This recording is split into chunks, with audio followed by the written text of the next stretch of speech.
오늘 우리에게 주시는 하나님의 말씀은 창세기 4장 1절로 15절까지 말씀입니다. 창세기 4장 1절로 15절까지 말씀, 오늘 우리에게 주시는 하나님의 말씀입니다. 아담이 그의 아내 하와와 동침하매 하와가 임신하여 가인을 낳고 이르되 내가 여호와로 말미암아 등남하였다 하니라. 그가 또 가인의 아우 아벨을 낳았는데 아벨은 양치는 자였고 가인은 농사하는 자였더라.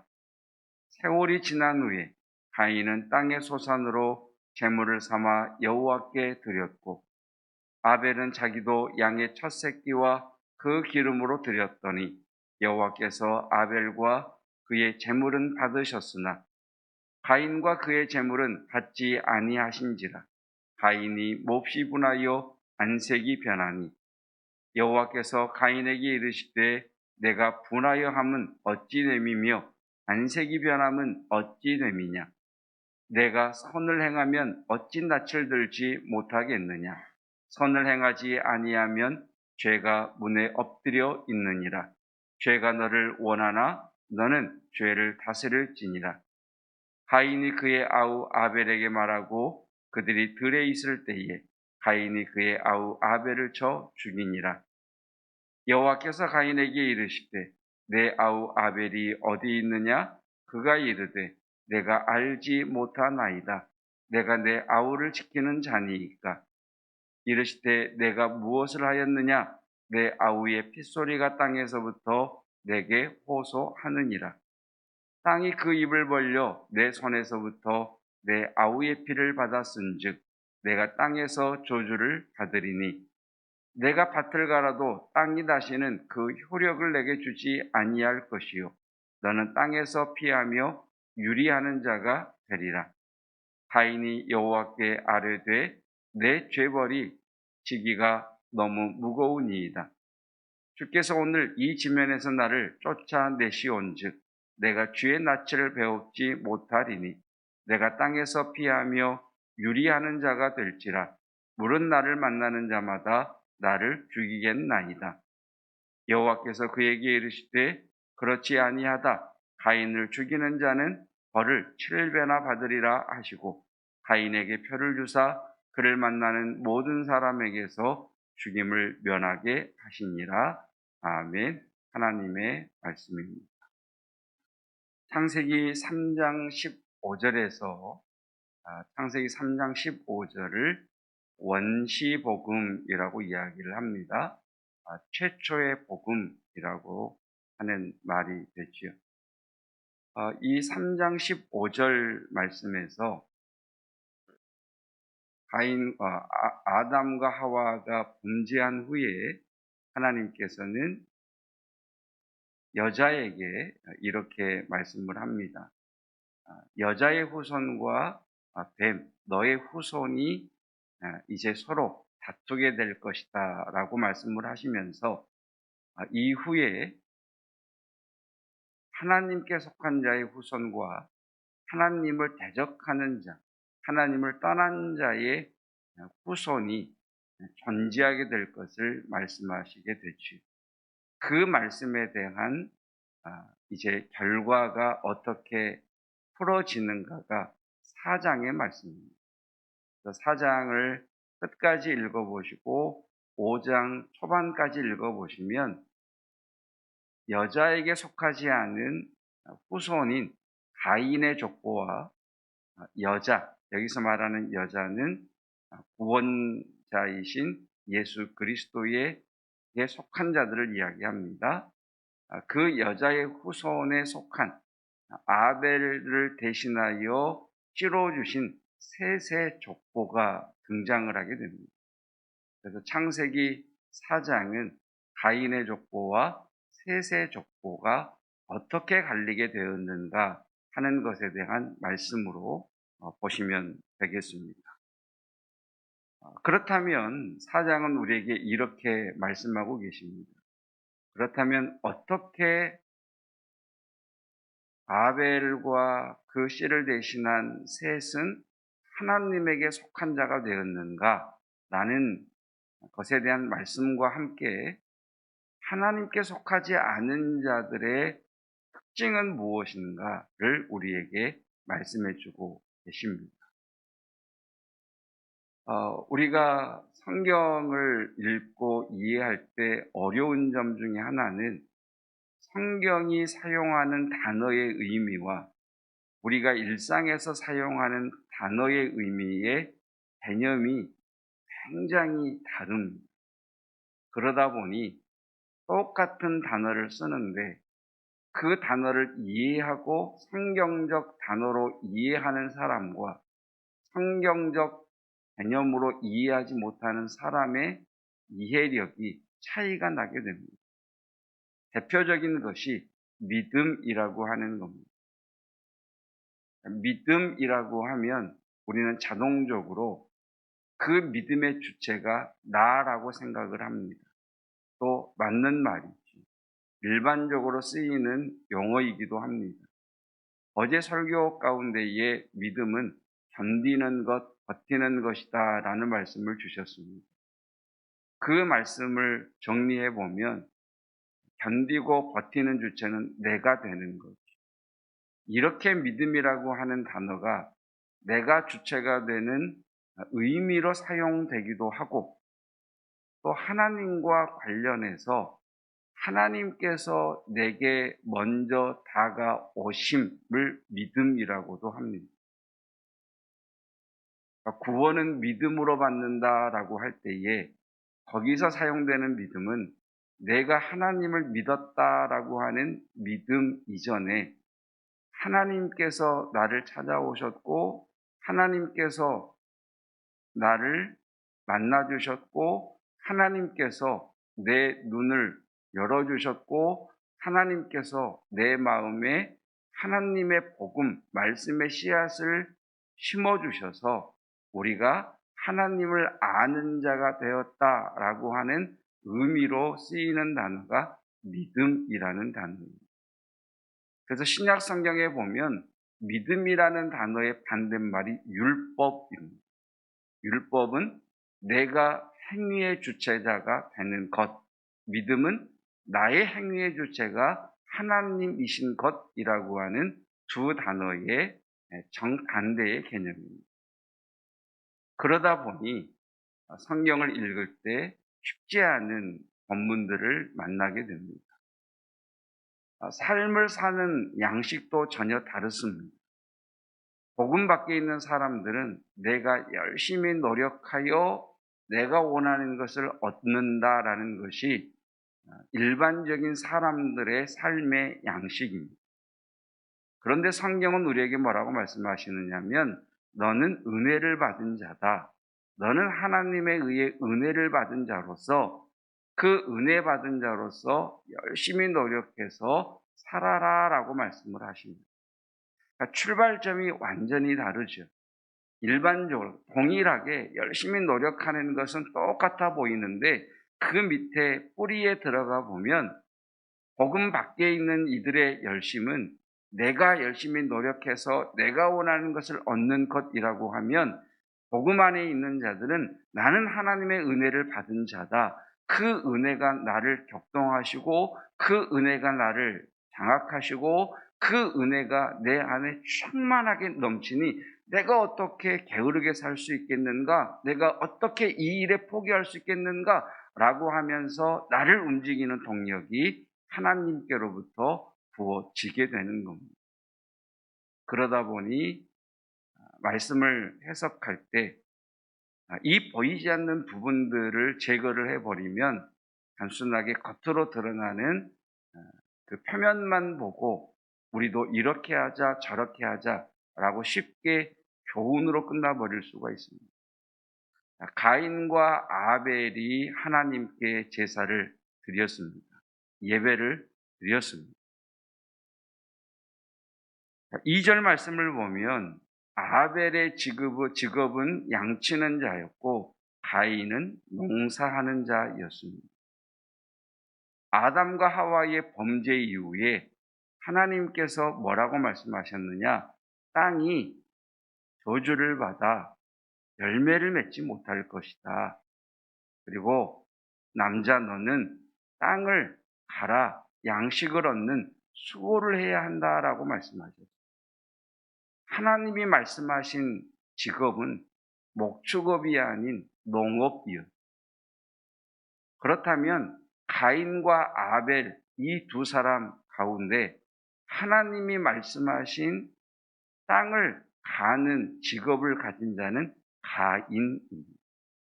아벨은 아직 하나님이 말씀하지 않은 목축업을 하는 자이지. 왜 목축업을 했는지는 모르겠습니다. 하나님이 가죽옷을 지어 입혀주셔서 그 필요를 채우기 위해서 했는지 모르겠지만 여튼 가인이 아버지의 유업을 이어받은 농사를 짓는 자입니다. 자, 그런데 하나님께서 예배를 드리는데 3절 말씀, 자, 가인은 땅의 소산으로 제물을 삼아 여호와께 드렸고 당연하겠지요. 4절 말씀, 아벨은 자기도 양의 첫 새끼와 그 기름으로 드렸습니다. 당연하겠지요. 자기가 가지고 있는 것으로 드립니다. 그런데 이 희한한 말씀을 하십니다. 여호와께서 아벨과 그의 제물은 받으셨으나 5절 말씀, 가인과 그의 제물은 받지 아니하셨다. 전혀 차이를 발견할 수가 없어요. 이 말씀에 동의가 되실지 모르겠지만 또 씨름해야 될 말씀이지만 믿음은 하나님께서 나를 찾아오신 사건입니다. 이런 이야기를 하면 늘 따라오는 질문이 그럼 왜 하나님이 저 사람은 안 찾아가셨어요? 라고 이야기를 하는데 그 부분은 우리의 몫이 아닙니다.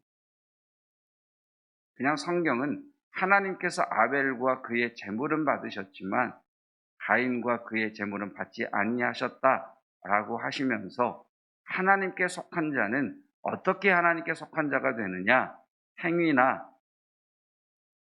덕을 쌓음으로 되는 것이 아니라 하나님의 은혜로 말미암은 것이라고 우리에게 말씀하십니다. 여러분, 기독교는 덕과 행위의 종교가 아닙니다. 덕과 행위가 없다는 말이 아니라 우리가 구원받는 조건이 하나님의 찾아오심이지 우리의 선과 우리의 행위와 우리의 덕을 쌓음에 있지 않다는 말입니다. 하나님께서 찾아오신 자는 당연히 선을 행하고 덕을 쌓고 선을 행해야 됩니다. 그래서 창세기 4장은 어떻게 여자의 후손이 시작되는가? 하나님의 은혜라고 말씀하십니다. 여러분, 저와 여러분이 하나님께 속한 자가 된 것은 오직 하나, 하나님의 은혜입니다. 아멘. 그 감격이 우리 안에서 살아나야 돼요. 어제도 예배를 시작하면서 말씀드렸지만 우리 안에 감정이 메말라가고 있어요. 오늘도 많은 비가 내린다고 하는데 우리의 영혼은 바짝 말라요. 하나님의 은혜로 구원받았다는 것에 대한 감격이 쥐어 짜도 나오지라. 머리로는 아는데 감격이에요. 나를 찾아오신 하나님에 대한 기대감도 하나님에 대한 경외함도 메말라가고 그래서 우리는 이 말씀 앞에서 이 원시복음 앞에서 우리의 믿음이 다시 시작되기를 소망하는 그 기도를 드려요. 주님, 하나님이 나를 찾아오신 사건에 대한 그 감격, 그 감격이 호산하게 해주시고 그럴 때 우리는 세상 가운데 당당히 살아갈 수 있어요. 또 동일하게 또 동시에 본문은 예배란 원칙이 있다는 것을 말씀하세요. 예배는 하나님이 정하신 원칙에 따라 드리는 것이지 자기 마음대로 드리는 게 아니에요. 그래서 히브리서 11장은 아벨은 믿음으로 예배를 드렸다라고 말씀하고 있습니다. 즉, 이 본문 속에서 아벨은 하나님께 속한 자로서 믿음으로 예배를 드렸고, 가인은 자기 마음대로 예배를 드렸다는 것을 우리에게 해석해 주시지. 그게 뭐냐? 하나님께서 예배를 받지 않은 것에 대하여 분노하는 가인에게 하나님께서 6절, 7절에서 이렇게 말씀하십니다. 7절 말씀을 보시죠. 내가 선을 행하면 어찌 낯을 들지 못하겠느냐? 선을 행하지 아니하면 죄가 문에 엎드려 있느니라. 여기 선이라고 하는, 선행이라고 하는 이 단어도 우리가 쓰고 있는 개념과 여기서 말하는 성경적 개념이 전혀 달라요. 우리가 쓰는 일반적인 선은 착한 일을 행하다, 선을 행하다, 도덕적, 윤리적으로 선을 행하다라고 하는 의미로 선이라고 하는 단어를 이해하는데, 성경에 쓰인 창세기 4장 7절에 쓰인 선이라고 하는 것은 선하신 하나님께 속한 자를 선을 행한 자라고 이야기를 하고, 하나님께 속하지 않은 자를 선을 행하지 않은 자라고 이야기해요. 행위 이전의 소속이에요. 그래서 예수님이 뭐라고 말씀하셨느냐? 열매를 보아 그 나무를 안다라고 말씀을 하죠. 열심히 노력했더니 배나무에 사과가 열리는 것이 아니라, 배나무니까 배가 열리는 것이고 사과나무니까 사과가 열리는 것처럼 하나님, 선하신 하나님께 속한 자는 선을 행하게 되어 있다. 그러다 오늘 점검해야 되겠죠. 내가 하나님께 속한 자인가? 그래서 이러한 말씀을 근거로 했을 때 아벨은 하나님께 제사를 드리면서 쭈삣쭈삣했을 것 같아요. 이 목축업은 하나님께서 아직 말씀하지 않으신 건데 이걸로 드려도 되나? 내가 지금 하나님 안에서 하나님이 원하시는 대로 예배를 드리고 있나? 하나님이 내 예배를 받아주셨으면 좋겠다. 하나님 내 예배를 받아주십시오. 겸손한 자로 오직 하나님의 은혜만 구하는 예배자로 하나님께 나아가는 반면, 이 말씀을 근거로 해본다면 가인은 하나님, 내가 이렇게 수고해서 이렇게 많은 곡식을 얻어 내가 하나님께 드립니다. 하나님, 이거 받으시고 내게 잘해 주십시오. 너무 당당합니다. 하나님의 은혜는 하나도 없고, 내가 얼마나 잘났는지, 내가 얼마나 애를 썼는지, 내 수고와 내 노력으로 어떤 결과를 나타내는지 하나님, 이것 좀 보십시오. 예배는 하나님을 높이는 건데 자기를 높이고, 그것이 선을 행하지 아니하였다라고 하시는 말씀입니다. 그래서 이후에 보면 하나님께서 가인에게 너 왜 안색이 변하니? 너 네 안에 있는 감정 컨트롤해 라고 말씀하셨음에도 하나님께 속하지 않은 가인은 하나님 말씀을 귓등으로도 한 거예요. 하나님께 속하지 않은 자는 하나님의 말씀을 듣지 않아요. 주님이 말씀하시죠. 내 양은 내 음성을 듣는다. 그래서 아벨을 그걸 뭐라 그러죠? 네.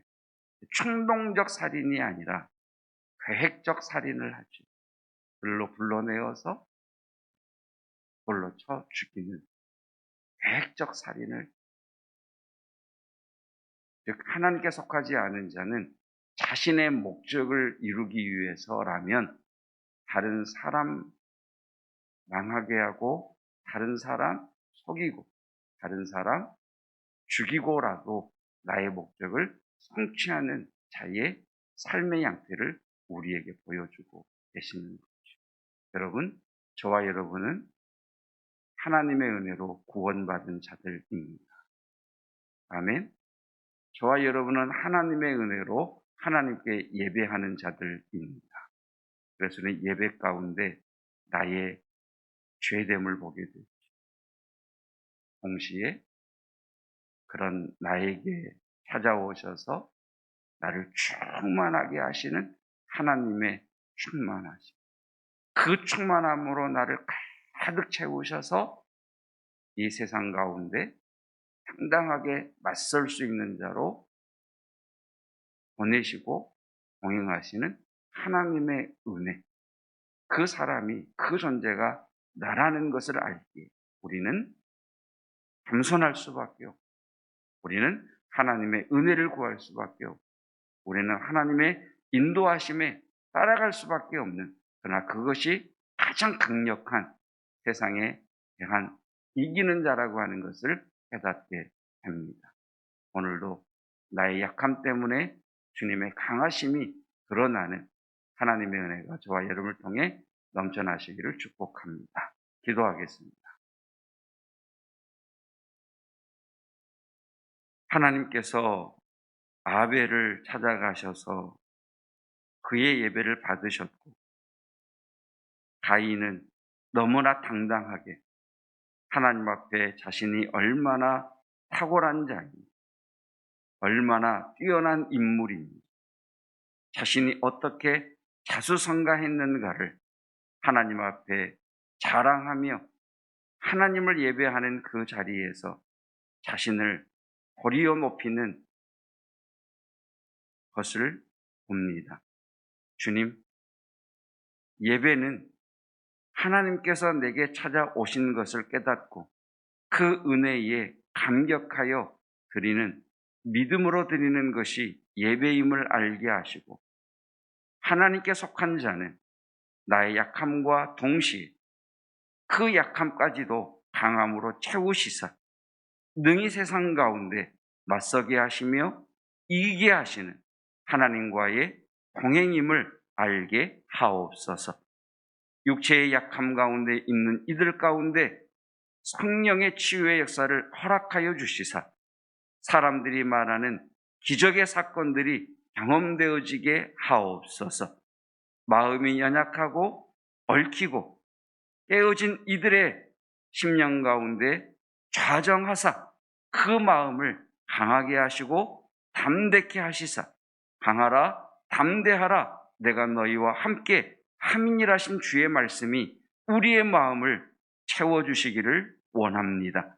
그렇게 주의 은혜를 부어주시사 우리의 다음 세대들이, 우리의 젊은이들이 세상에 대하여 능히 맞서게 하시고 하나님 뚫고 나아가게 하옵시고 딛고 일어서는 은혜가 있게 하여 주시옵소서. 군에 있는 우리의 자녀들, 외국에 있는 우리의 지체들, 임마누엘의 주님께서 불꽃과 같은 눈동자로 지키시며 순적히 모든 것들이 이루어지게 하옵소서.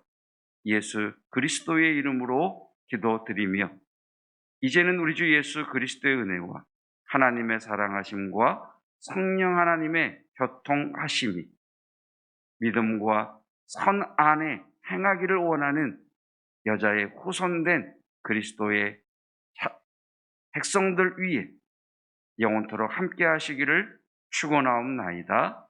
아멘.